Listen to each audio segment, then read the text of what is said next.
I'm Jason Lavalley with Psychedelic Scene, and I'm here with Alan Bishop from the legendary experimental band Sun City Girls. Alan, thanks for being here. Thanks for having me. You guys came together, I think, in the late 70s and settled on the name in the early 80s, the name Sun City Girls. What was your goal when you started making music together? Uh, I don't think there was an actual goal. We just wanted to play music and just continue it. And things were happening in stages, and in the earlier years, things were morphing more quickly. In those first few years, until we sort of settled on the trio with Charlie in the group, which really solidified at the towards the end of 1982. When when when Charlie decided, I think Charlie came to us and he said, you guys want to do something? I've been watching you guys play, and you're up to some interesting things. And we had done some stuff together in a larger ensemble with him on occasion. And so by the end of '82, after Mo Tucker left town and Paris 42 just dissolved because she left with her kids and had the split with her husband and went to Georgia. um, it sort of morphed into the trio of Sun City Girls with Charles and Rick and I. Right. I wanted to ask you about the project with Mo Tucker called Paris 1942. Um, well, first of all, how did that come about? It seems like Mo Tucker would have been pretty legendary by that point. How did she come to play with a number of like fledgling Phoenix musicians? Well, it's sort of a simple story in a way that it just happened very quickly. She came into a record store where Jesse Sargonzik was working, and I think Jesse simply, I mean, they got to know each other at the counter. She was buying something, and I don't know if it was the first time she came in or the second time she came in, and he just simply asked her if she wanted to play some music, wanted to jam with him and his friends, and surprisingly, she said yes, and we ended up over at her house, and then we just took off and started playing there, a few nights a week with her family running around, and um, it lasted, the group only lasted 4 months, a little over Oh, 4 months, I think. So in 1982, I think we started around April and ended in August okay. when But you did when release an she left album. town.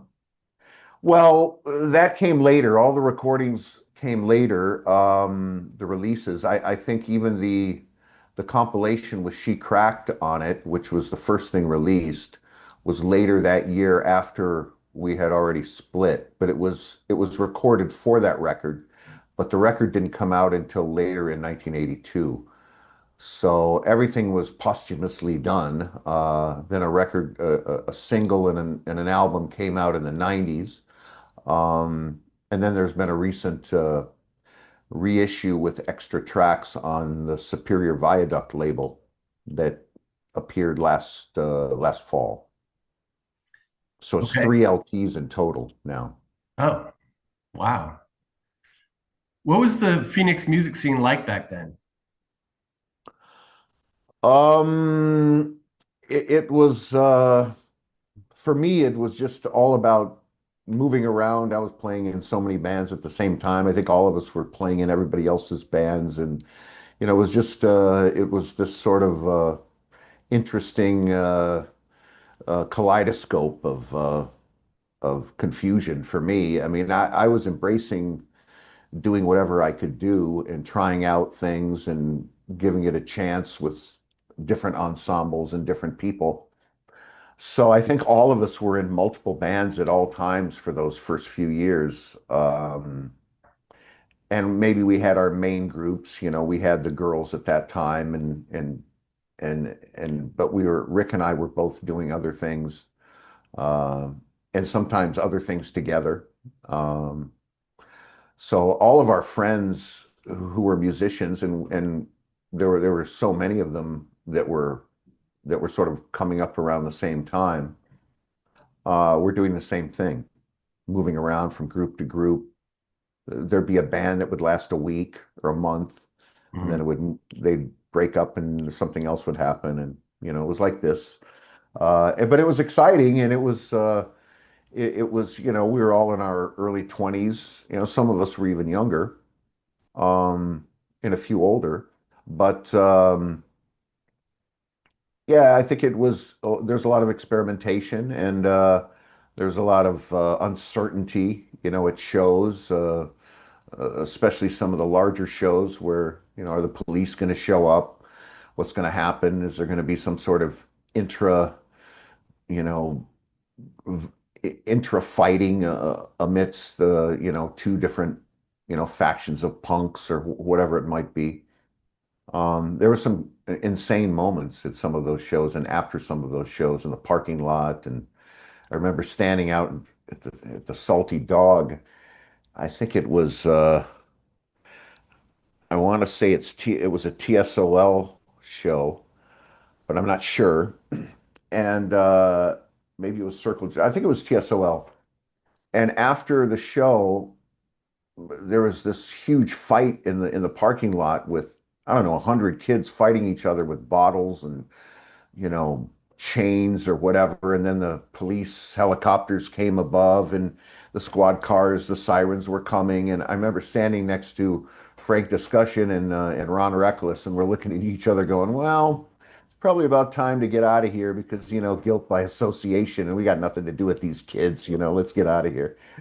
and and that was it. But it was quite an episode. You guys released your first few records on an indie label called Placebo Records. And then Yeah. when I saw you perform at that Eddie Detroit tribute a couple weeks ago, you were playing at a place called Club Placebo. What Yes. is the connection there? Well, Tony Victor, who was the main guy at Placebo with his partner Greg Hines.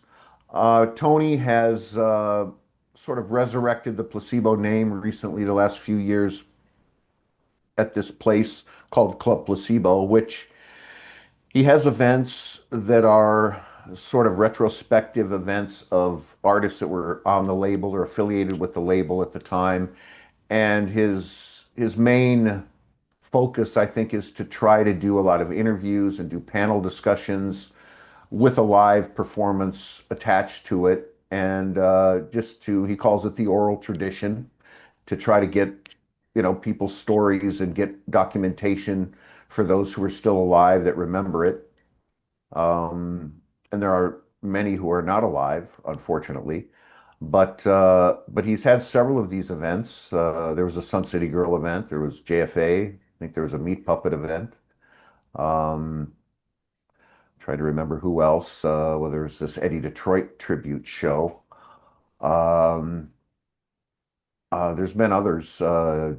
Maybe the I Junior saw Years. you play there a few years earlier too. Um, I think it was just like you and your brother. Yeah, that was the Sun City Girl version of this. Charlie's no longer alive, so he couldn't be there. Yeah, I wanted to ask you about that too. When your drummer Charlie, and I'm not sure how to pronounce his last name, Gaucher. Gaucher, okay, Yes. passed away in 2007, you guys disbanded.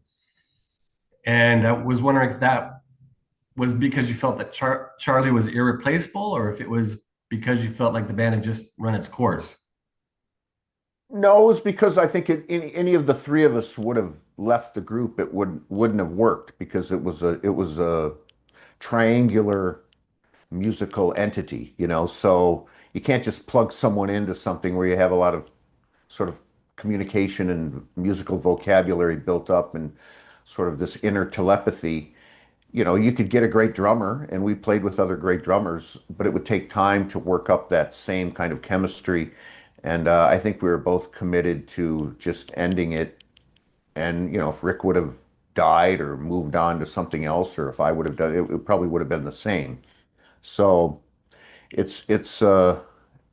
was something that we discussed also before he passed away. And, I think that we, all agreed on this, quite easily. And there's plenty of chances for us to go off and do other things. We can express ourselves in other ways, and and play with other musicians, and Rick and I play together sometimes. So, it wasn't like we were giving up music. I mean, we've been at it as much or even more since then. So it uh, it was just time to, end the name basically and the entity, as a current performing and recording group.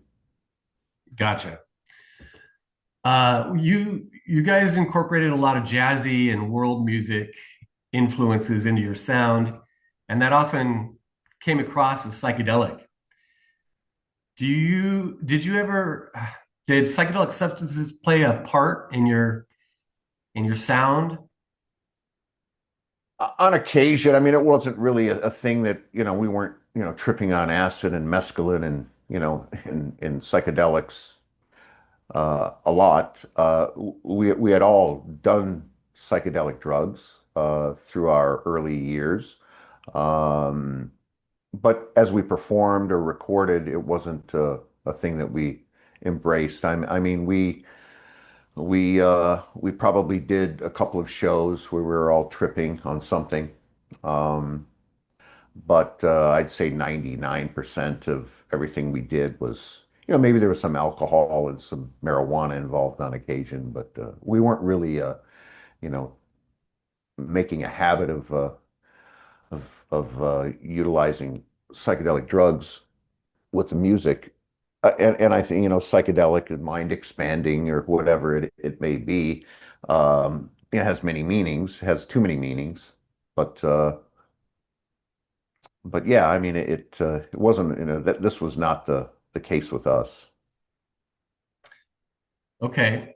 Well, you guys relocated to Seattle in the early 90s. Obviously, Seattle was the most fertile ground for alternative music at that time. Were you hoping to catch a break, commercially speaking? What do you mean catch a break commercially? Not at all. We weren't interested in the commercial world at all. I mean, we could have pursued that a lot earlier. There was a time we got a couple of letters from record companies at Polydor and maybe Atlantic, or and hearing good things about the band. Would you like to talk? And I just write on there, fuck you, and send it back to them. I Wow. wasn't interested in it at all. I don't, Uh-huh. I think we're all pretty defiant from that whole thing. We're outside the industry. We're not industry guys. We weren't going to be, signing a 400-page contract and, playing the game with a producer and all of that. We were really independent. There's no way we were ever going to do that. There are other ways that you have to deal with the industry. I mean, just even if you have your own label, you have to go through the distribution network and sort of work in that certain way to get your records out there. Although we're not pressing lots of records, you still have to enter into that sphere if you want your records to be normally bought and sold, and distributed somewhat widely.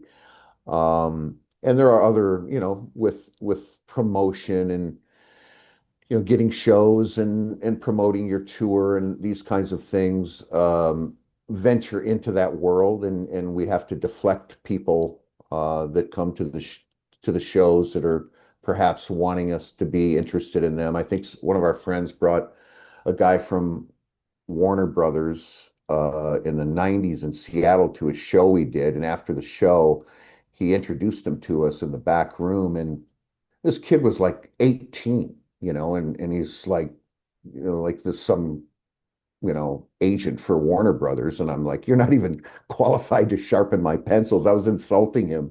Uh-huh. It's like, really? Like we're gonna work for you, All right, give me $10 million. What, okay, whatever, but it's never gonna happen, Yeah.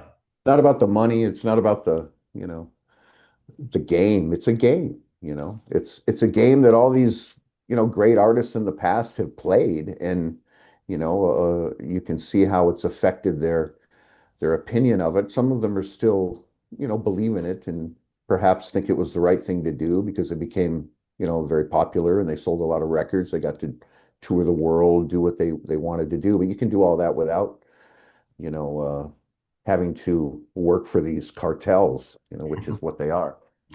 Okay. Well, then what inspired your move to Seattle? Rick went up there with his girlfriend. And we decided we were wanting to move to San Francisco. I think that was the plan because we had a lot of friends in San Francisco and like-minded groups at the time, very interesting experimental, music ensembles, and then Rick ended up going to Seattle, and so we said, okay, let's go to Seattle, and we had a friend who was up there releasing some of our records at the time, and we didn't really know anyone up there, really, not many people, so that was kind of appealing. And I think Phoenix for us had run its course. We were looking for a different environment to be in. And our sort of part-time studio engineer of the time, whenever we could get together with him, he was in LA. He moved up there with us, and then he became more of a full-time studio engineer for us. So yeah, that was the reason. It wasn't to go, hop aboard the grunge train or anything like that. It's like the last thing we would ever do, you Yeah. know. Well, you now live in Cairo, Egypt, where you are right now, Yeah, right? yeah, yeah. What drew you there? I can't think of Well, any other American musicians who live in Cairo. um, I mean, there are a few, American musicians here, and there have been. They come and go at times. I mean, there's none with huge notoriety or anything that I can think of. But like me, I don't have huge notoriety either, and I like it that way. I came here 40 years ago, kind of as a tourist to investigate this area, and I stayed a few months in Egypt, and I loved it. And it took me 25 years to get back. And I came here with my brother. We were going to do a show, and then it sort of got canceled because he forgot that he had a tour coming up, and he had to leave earlier than he thought because more shows were booked on the beginning of the tour. So he couldn't honor the show that he was going to do with me here. This was in 2010. And I ended up doing a solo show here, then meeting some people and musicians, and then I decided to come back with Sam Shalaby, who is a friend of mine from Montreal. He's an Egyptian who had been living here at times, and we both came out in September of 2011 to work on some music projects, and then I had a group called the Invisible Hands. I started it then. So one thing after the other, and instead of being here 5 or 6 months of the year, I started being here 7 months, 8 months, 9 months. Mhm. So then being based here, buying my tickets from Cairo, US, Cairo, the return was always here. Okay, So sort of morphed into living here. I see. You've been releasing music under the names Alvarius Beat and Uncle Jim, in addition to your own name. What's the purpose of using the pseudonyms rather than just your real name? Oh, I don't know. I found them in a garbage bin somewhere and decided to use them. There's Eh, sometimes things happen and they sort of happen at certain times and you just stick with them. I mean, even the name Sun City Girls came by a complete bizarre misdirection. We were using a different name every night, and every time we would play, it would be a different name. I think we were searching for a name, so we were using different ones each time. We couldn't really settle on one. And then the night we were performing that somebody in the audience said, "What are you guys called?" And it was Sun City Girls that night. So we said Sun City Girls. It was on the flyer, and which was a temporary one night name. And then he wrote an article about us in DIY Magazine in LA about that show and how much he enjoyed it, how he thought we were really a great group, and you should check these guys out, Sun City Girls. And I think that's really what happened with that. It was just this you know instant moment that blossomed into the name, and other things are like that as well. But I think I've been in a lot of different groups with a lot of different names, and I don't really stop to think about it much, but they develop in their own ways, and I can live with it. All right. I've been listening to some of your music lately, and I mean the Sun City Girls specifically. And I was wondering how you guys went about composing music, or was it improvised? It was both. Hmm. You know, we had a lot of actual structured material, and we had, a lot of improvisation, and they would both, a lot of our songs, if we recorded it a certain way on a record, and then would be playing it live here and there through the years, we would always sort of play it differently. I don't think we ever really played a song exactly the same. Um, Seems like that would be hard to do with so. your music. Yeah, but some of the songs are very structured. There are certain songs that are, maybe a verse, chorus, but sometimes we would, we had the license. Any of the three of us would have the license to do whatever we wanted at any given time, and others would not be angry about it. They would roll with it. So, there are times where one of us is feeling something and they move there, and then we were accustomed to being able to move with wherever the music took us at any given moment. We developed that kind of an operating system, for lack of a better word. Um, so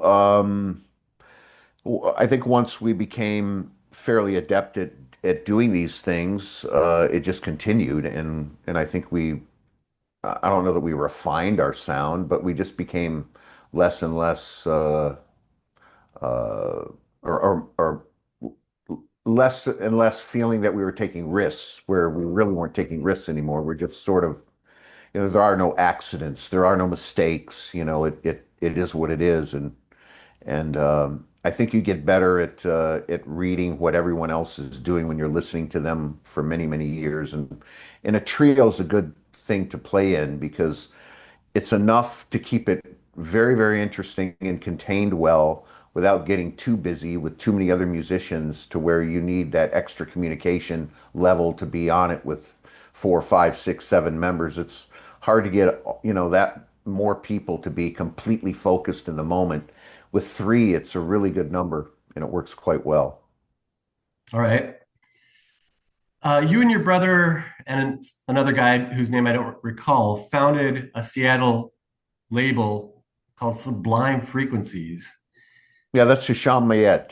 Yes, Okay, Hisham. and you put out albums of sounds from like foreign countries, and can you tell me a little bit about that?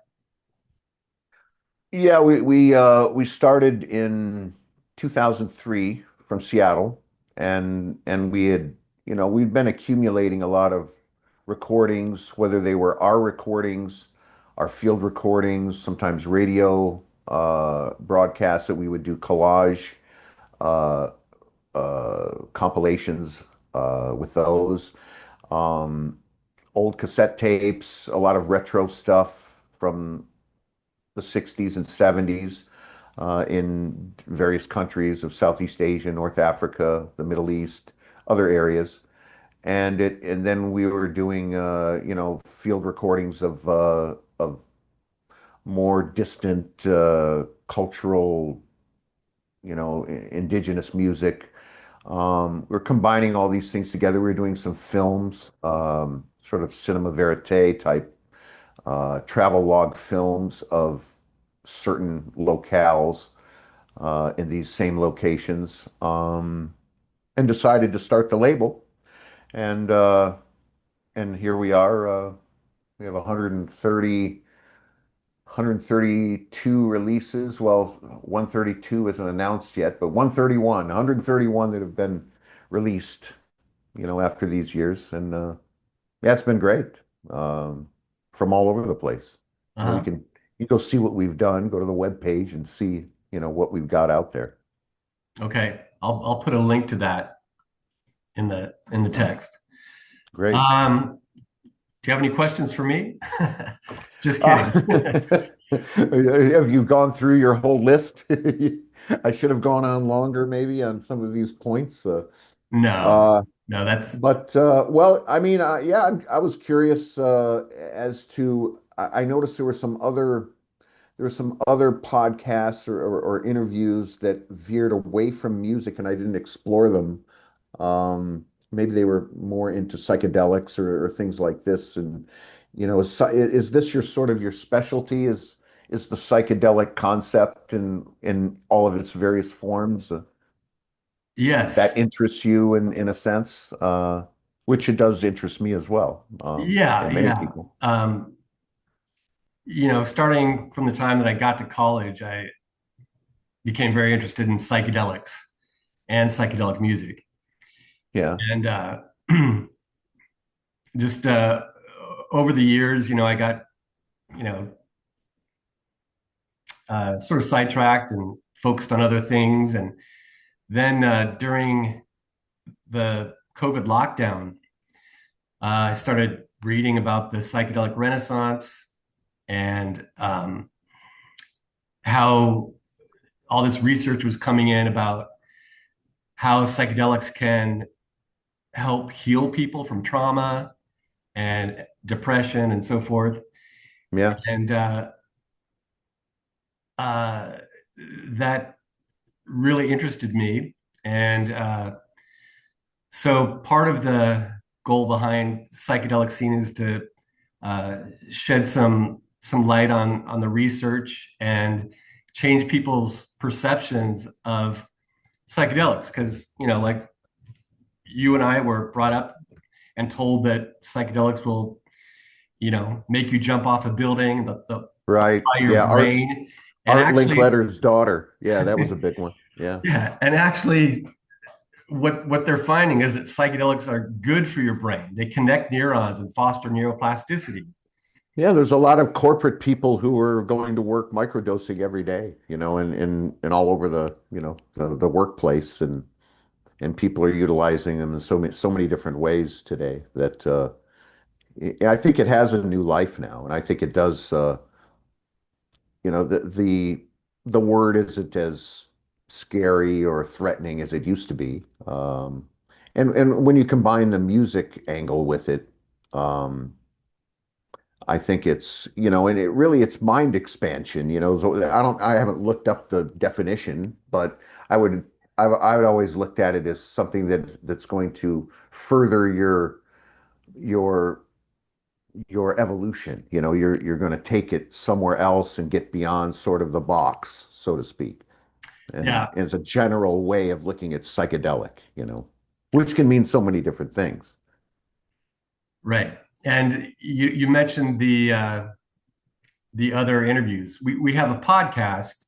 It's currently hosted by this woman who authored a book called Rescuing Jill, in which she talks about uh, her experience conquering her trauma with MDMA assisted therapy.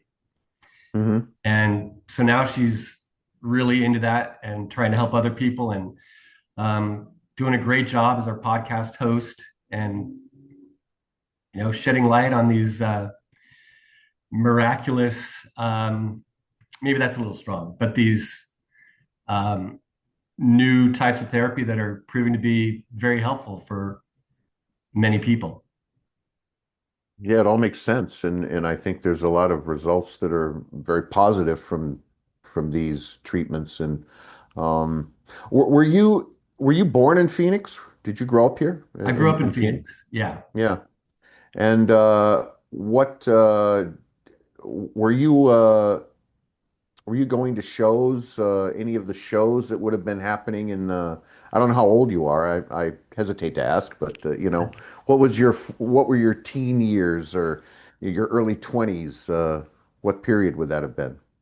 You know, as far as Phoenix goes, I I moved to California when I was 18 or 17 actually. Ah, okay, okay. Yeah. So I wasn't super involved in the scene until I moved back in the mid 90s. And, I booked Cannery Row in Tempe. And I was just very heavily involved in the music scene. Yeah, that was after we were gone. So yeah. Yeah. And I don't know a whole lot about that period post 93 because we weren't really there hardly at all. I mean, we go back to visit, do a few shows here and there, but yeah, I'm pretty ignorant about later 90s and then beyond the scene there. But Phoenix has always been a place that's been somewhat warped musically and in a good way. Yeah. And and and there's a lot of I think there's a growing respect of the early 80s, late 70s, early 80s Phoenix, for lack of a different term, punk scene or experimental scene.